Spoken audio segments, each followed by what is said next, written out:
পেট্রাপোল সীমান্ত থেকে 2.45 কোটি টাকার সোনা উদ্ধার।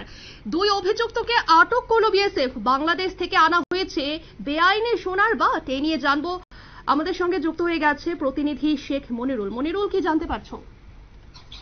দেখো, 145 নম্বর বিএসএফ এর ব্যাটালিয়ন তোমার হচ্ছে উত্তর চব্বিশ পরগনার থেকে, মানে উত্তর চব্বিশ পরগনার তোমার হচ্ছে পেট্রাপোল সীমান্ত থেকে 2.45 কোটি টাকার তোমার হচ্ছে পেট্রোলিং চলাকালীন সোনার বাট উদ্ধার করেছে।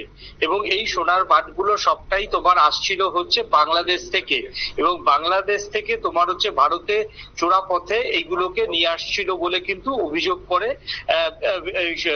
হচ্ছে বিএসএফ এর। এবং বিএসএফ সন্দেহ হওয়ায় ট্রাকটিতে তল্লাশি চালায় এবং সেই ট্রাকের ভিতর থেকেই কিন্তু এইগুলো কিন্তু উদ্ধার করে। তারপরে দুজনকে তোমার হচ্ছে প্রাথমিকভাবে আটক করে। তারপর আটক করার পর তাদেরকে জেরা করা হয় যে কিভাবে তারা স্মাগলিং করতেন এবং এই স্মাগলিং হওয়া যে তোমার হচ্ছে সোনার বাট সেটা কোথায় পৌঁছে যেত, এগুলো বিএসএফ জানার পরই তারপরে বনগা পুলিশকে খবর দেওয়া হয়, সেখানে তাদেরকে পুলিশের হাতে তুলে দেওয়া হয়। দেখো, ভারত বাংলাদেশ যে আন্তর্জাতিক সীমান্ত, সেখান থেকে এই সোনা পাচার হওয়াটা নতুন নয়।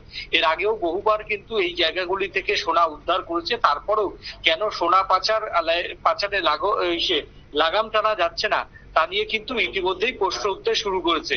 সাধারণ মানুষের যেটা অভিযোগ, শুধুমাত্র যারা এই পাচার করে যে সমস্ত শ্রমিকরা তারাই শুধু আটক হয়, গ্রেপ্তার হয়, কিন্তু মূল যারা মাথা তাদেরকে জিজ্ঞাসাবাদ করে কখনোই এই মূল মাথাদের কাছে এখনো পর্যন্ত পৌঁছাতে পারেনি বাংলার পুলিশ।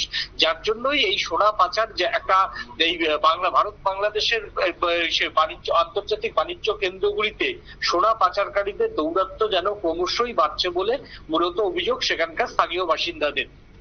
ধন্যবাদ মনিরুল।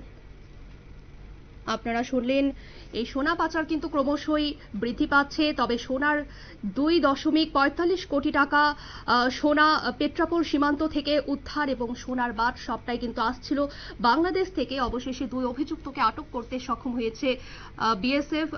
বাংলাদেশ থেকে আনা হচ্ছে এই বেআইনি সোনার বাট।